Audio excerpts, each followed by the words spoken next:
विभिन्न मांगों को लेकर जिला कृषि कार्यालय परिसर में जिला परिषद के द्वारा किया गया अनिश्चितकालीन भूख हड़ताल।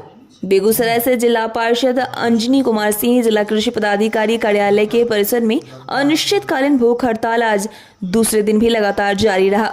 उन्होंने बताया कि किसानों की आपात आवश्यकता के अनुसार यूरिया खाद आपूर्ति करवाने में जिला कृषि पदाधिकारी की विफलता के कारण दूसरे दौर की वार्ता स्थगित होने के कारण भूख हड़ताल पे गया हूँ। यूरिया खाद संकट के कारण कालाबाजारी की समस्या से जूझ रहे किसानों को शीघ्र यूरिया उपलब्ध करवाने की गारंटी करने तथा यूरिया के साथ किसी भी प्रकार के अन्य गैर जरूरी उत्पादों नैनो एवं जाइम आदि जबरन दिए जाने की बीमारी पर रोक लगाने तथा निर्धारित मूल्य 266 रुपये प्रति बैग यूरिया एवं 1350 रुपये प्रति बैग डीएपी उपलब्ध करवाने की गारंटी की मांगों को लेकर अनिश्चितकालीन भूख हड़ताल आज दूसरे दिन भी लगातार जारी रहा। वहीं जिला कृषि पदाधिकारी ने बताया कि हम लोग जल्द से जल्द किसानों को खाद की व्यवस्था कर रहे हैं। जितना जल्दी हो सके मैं उचित दामों में उनको खाद की उपलब्धता करवाऊंगा। साथ ही उन्होंने बताया कि मैं जिले के किसानों के हित के बारे में हमेशा सोचता हूं। आज अनिश्चितकालीन भूख हड़ताल के समर्थन में सीटू बिहार राज्य सचिव सुरेश प्रसाद सिंह भी आए हुए थे। आपके कार्यालय परिसर में भूख हड़ताल पर बैठे हुए हैं, क्या क्या कारण है आपको? देखिए, जिला परिषद मटिहानी के जिला परिषद 35 के जो जिला पार्षद हैं जी फर्टिलाइज़र को लेकर के आपूर्ति को और फर्टिलाइज़र के साथ कुछ होलसेलर के द्वारा उनका कहना है कि जाइम वगैरह भी दिया जा रहा है को लेकर के धरने पे बैठे हैं। अभी यूरिया की किल्लत थोड़ी सी हुई थी पिछले सप्ताह में, लेकिन अभी यूरिया आना शुरू हो गया। कल चंबल की रैक 1377 MT की आई है, जिसको हम लोगों ने सभी प्रखंडों में अलॉट कर दिए हैं और आज से सब प्रखंड में जाना शुरू भी हो गया है, पहुंचना शुरू हो गया है। कल तक सभी प्रखंडों में वो पहुंच जाएगा। इसके साथ ही हम लोगों का यारा की रैक खगड़िया में आ चुकी है, जहाँ से ज़िले को लगभग 650 MT मिल रहा है। वो भी कल से बंटना शुरू हो जाएगा। उसके पीछे हमारी IPL की रैक 22 तारीख को लग रही है। अपने ज़िले को उससे 1100 MT मिल रहा है यूरिया। और बरौनी खाद कारखाने से जो रैक हमारी माधेपुरा चली गई थी, उनके मार्केटिंग चीफ ने हमको सूचना दिया है कि वो माधेपुरा से बैक भी हो रही है, तो 700 MT हम लोगों को उसमें भी है। तो इस तरीके से कल के बाद हम लोगों के पास ज़िले में यूरिया की किल्लत जो हुई थी वो समाप्त हो जाएगी और पर्याप्त मात्रा में सब जगह यूरिया उपलब्ध है।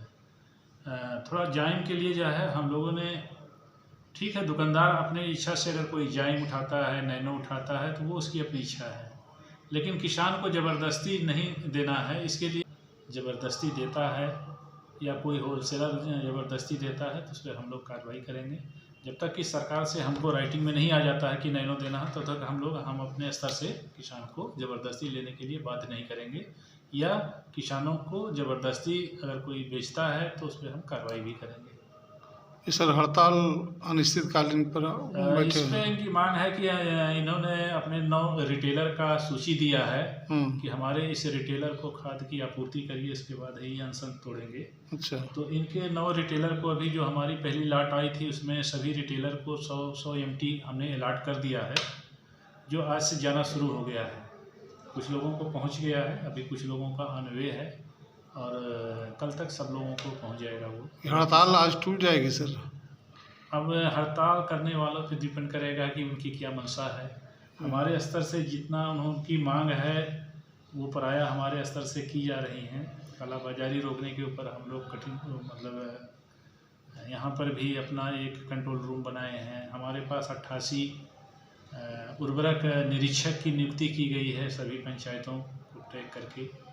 तो हर स्तर पे हम लोग प्रयास कर रहे हैं कि कालाबाजारी ना हो और किसान प्रतिनिधि या किसान सलाहकार, कृषि समन्वयक के देखरेख में ही उर्वरक का वितरण अभी जो चल रहा है शॉर्टेज की स्थिति में।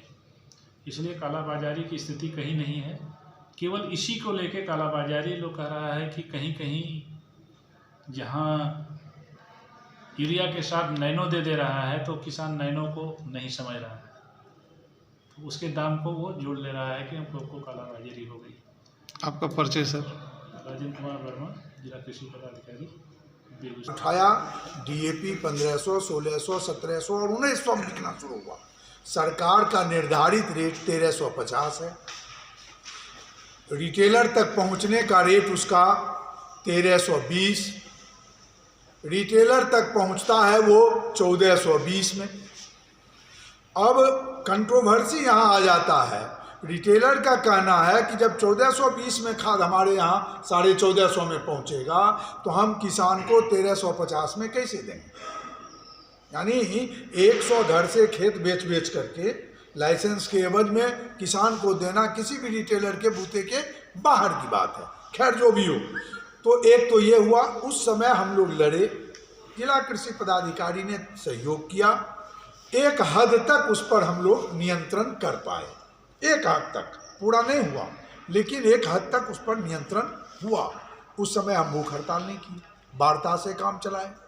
उसी समय हमने कहा था जिला कृषि पदाधिकारी महोदय को कि यूरिया जस्ट आफ्टर बुआई विदिन 15 डेज 20 डेज यूरिया की ज़रूरत पड़ जाएगी।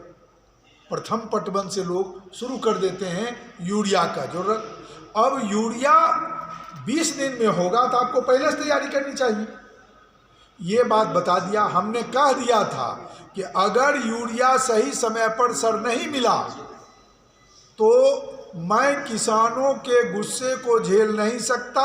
मेरी मजबूरी होगी कि मैं किसानों का बात सुनने के बजाय हम कृषि कार्यालय पर अनिश्चितकालीन भूख हड़ताल करेंगे। मैं जिला पार्षद, जनता ने हमको चुना। लोग कहता है कि आपको चुन दिया, आप लाइए हमको खोज करके खाद। जनता कहती है, किसान कहते हैं कि आपको वोट दिया इसीलिए नहीं ना कि हम लोग खाद के बिना बेलला रहे हैं और आप जिला परिषद पारित कर दिया मूल्य कि 266 में यूरिया और 1350 में डीएपी, तो किसानों तक ये कैसे पहुंचेगा, इसकी व्यवस्था जिला कृषि कार्यालय को करना। ऐसे मृग तृष्णा बना हुआ है कि सारा धुआं बेगूसराय के लोग पीते हैं। यूरिया हमारे घर में पैदा होता है, यूरिया हमारे आंगन से निकल करके बाहर जाता है और बेगूसराय के किसान फटेहाली में यूरिया यूरिया चिल्लाते रहते हैं, यूरिया यूरिया गाते रहते हैं। और उसके साथ अभी नैनो का पदाधिकारी यहाँ बैठा हुआ था। नैनो का पदाधिकारी दबाव डालता है कि एजेंसी हमारा नैनो खाद बेचे। कल मोदी जी भाषण दे रहे थे टीवी पर कि मोदी ये लो, नैनो लो, नैनो लो। अरे भाई, यूरिया, किसान का विश्वास यूरिया पर है। अब आप नैनो का प्रचार कीजिएगा तो नैनो का प्रचार पहले नैनो का प्रयोग करके दिखाइए, खेती करके दिखाइए, तब जा करके नैनो, तब यूरिया बंद कीजिए और यूरिया के सब्स्टिट्यूट में आप नैनो को भेजिए। जब प्रयोग करके किसान को विश्वास हासिल हो जाएगा कि नहीं, यूरिया का स्थान नैनो लेगा, बेहतर है, हमको क्या आपत्ति। किसान उत्पादन करना चाहता, किसान का खरीद बर्बाद हो चुका। अब रबी अगर बर्बाद होगा तो बेगूसराय में महाकाल होगा। अगर यूरिया नहीं मिली तो बेगूसराय जिला की जनता दाने दाने को मोहताज हो जाएगी। गेहूं का उत्पादन अगर नहीं होगा तो कहीं से कोई उपाय नहीं। अभी 30 रुपये किलो पर चला गया, 30 रुपये किलो पर गेहूं चला गया और आगे क्या होगा ये आप समझ सकते हैं। तो इसलिए हमारा सीधा सवाल है कि पदाधिकारी और जनप्रतिनिधि की निगरानी में खाद का वितरण हो, आपूर्ति हो। दूसरा सवाल कि होलसेलर निरंकुश, उसके ऊपर अंकुश लगे। होलसेलर के ऊपर वो निरंकुश होकर के जो एड देता है, बाल्टी देता है, उसके साथ की बाल्टी बेचो। एक बाल्टी में कुछ डुप्लीकेट प्रोडक्ट बना करके और उसमें मुनाफा कमा रहा। नैनो 240 और 300 यूरिया 350 550 हो जाता है। ऊपर से कहता है जाइम लो, कैल्शियम लो। एक एक बोरा खाद लेने में 1000-1200 का इंजाम। अगर 5 बीघा कोई किसान खेती कर रहा है तो उसको 10,000-12,000 का उपाय पहले कर्जा खोज कर करना पड़ेगा। पटा करके किसान बैठा हुआ। कब तक ही सर आपका भूख हड़ताल? ये तो है सूरदास, हम लोग सूरदास। खाद गिरेगा हम उठेंगे। क्या नाम हुआ सर? अंजनी कुमार सिंह, जिला पार्षद, क्षेत्र संख्या 35।